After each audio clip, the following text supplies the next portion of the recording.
welcome back to Coffee Homes and Loans. Today we're going to actually talk about a loan program, and that loan program is going to be the FHA. So can you tell me a little bit about what the FHA loan program is? Yes, so FHA stands for Federal Housing Administration, and it's a loan program designed to purchase a property, either a house, townhome, condominium, or a manufactured home.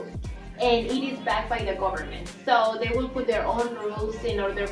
You have to follow different checklists in order to qualify for the loan. Gotcha. Okay, so my first question to the FHA loan is going to be, what should my credit score be when going for this? Yes, the very minimum credit score is 580. Okay. And with a 580 credit score, more documentations and more rules and regulations will be required, and your DTI or debt to income ratio will be tighter. Okay. So it's always better to have a higher credit score. Definitely. But if you have a 582, you can do it. Gotcha. Okay. So how much money should I save in my account when going for this as well?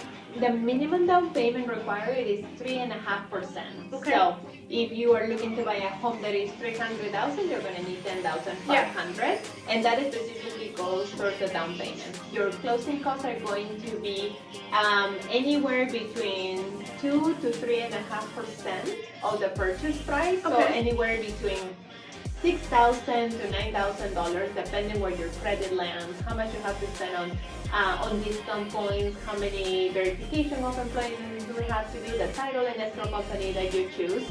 So ideally, you'll have your down payment, the 3.5%, mortgage reserves. So if your mortgage is $2,000 per month, have anywhere from between $6,000 to $12,000 as a cushion. And the closing costs can be covered by a seller credit, but if we're in a market where sellers are not offering to cover your closing costs, you should have that money as well. So to make it all short, on $300,000, ideally you should have about $22,000 that will cover your down payment, your closing costs, and 2 mortgage reserves. Basically ensure that you get your home in the end. Yeah. All right. So what documents are needed when I am enrolling for this program? Yeah, so one of the main things that we're going to be looking at is your work history. So you want to have a 2-year work history, so we need to have W-2s, tax returns, and pay stubs for those 2 years, and we need to be able to verify everything within the last 30 days. So the pay stubs will be for the last 30 days. If you're self-employed and you own a company, then we're going to need those corporation tax returns as well. The main key for employment is that we have a lot of clients that belong to the union for construction, and they change their jobs at least 6 times a year. Yeah. So for them, we want to collect all of the W-2s, the names and the addresses of each employer, verify each employment and their tax returns to have a complete package. So the list of documents grows a little bit more. But if we have Mary Jane working at MGM Resorts for the last 10 years on a salary, all we need is the W-2s. That's amazing. Okay. So what is something that would disqualify me from applying for this FHA loan and getting it? If your credit score is under 580, if your debt to income ratio is too high, on an FHA loan, we have to run your credit and your spouse's credit. So for example, say you're on the loan, but your husband is not going to be on the loan, we still have to run both of your credits and include any debt that he may have. So if he has a student loan, a car loan, we have to add that onto your loan application.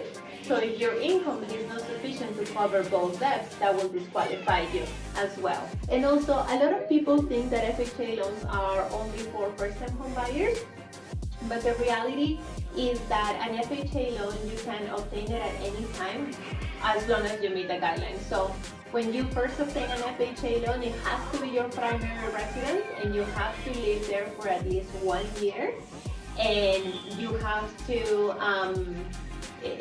continue making your monthly payments on time.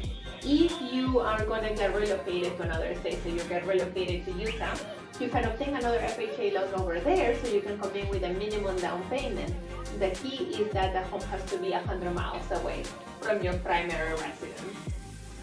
Or you could, if you're going to stay local, you can refinance the current home that you have from an FHA to a conventional loan, rent it out, and get a brand new FHA loan if your goal is to come in with as little as possible for the down payment. Gotcha. Okay, so as you can see, you've now learned a lot about FHA loans, and you can kind of see how easily attainable it actually is. So if you think that this would be a good loan program for you, leave a comment below and we can reach out to you.